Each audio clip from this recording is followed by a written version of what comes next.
We're really a technology-driven water application company.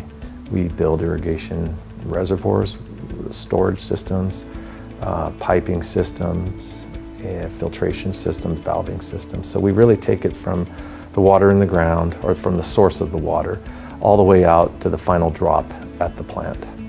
We realized we were having a problem getting the proper workforce, because we've changed so much that we partnered with the college to help develop the students that would potentially be our new workforce.